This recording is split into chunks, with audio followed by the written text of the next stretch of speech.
If you live in Vancouver, you've probably seen the port from afar, but you likely don't give it too much thought. For the most part, it runs in the background of daily life here, connecting Canada with the rest of the world.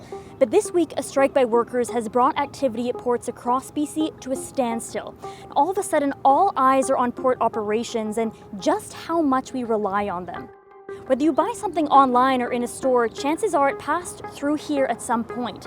For some perspective, the Port of Vancouver is about the same size as the next 5 largest Canadian ports combined, with 29 major terminals that can handle cargo from raw wood to tennis shoes and massive cruise ships.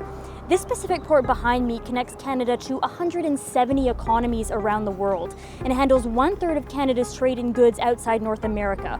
All of that adds up to around $305 billion in goods, over 115,000 jobs, and $11.9 billion in GDP across Canada. So what happens when this all comes to a standstill, and how can that happen in the first place? Well, the situation here is changing day to day, even hour by hour, but around 7,400 port workers across BC are on strike. These are crucial workers that load and unload cargo ships and keep the port moving. These were the workers that kept supply chains going during the pandemic, making sure we all had the supplies we needed while most of us were working from home. Their main concerns right now are around protecting against automation, contracting out, and making sure that wages go up as the cost of living goes up and up. Without them working, most of that economic activity we talked about has come to a halt. So what is actually happening here right now? Basically, there is a bottleneck of cargo clogging up the port. Nothing is being moved on the ships or being shipped off to other countries.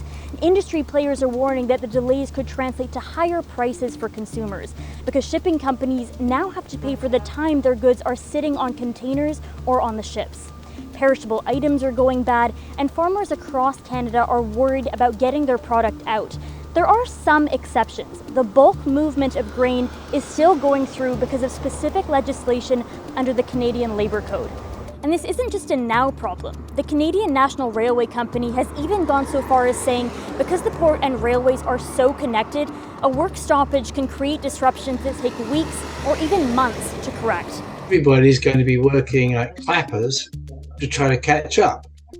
It'll take quite a while to catch up. I'm not sure how long, but just think of the problems that are going to be faced by the railroads. They've got bulk commodities that need to be moved, so there's going to be significant congestion type costs subsequent to this and any strike. And the longer it goes on, the worse that's going to be.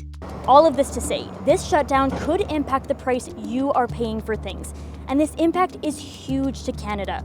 An estimated $5.5 billion for every week. Yes, that is a B for billion. So a lot of people have a big interest in getting things here moving again. And there have been calls for the federal government to step in and order workers back to work. So far, the feds say they won't be intervening. I think the government, in this case, takes the long view.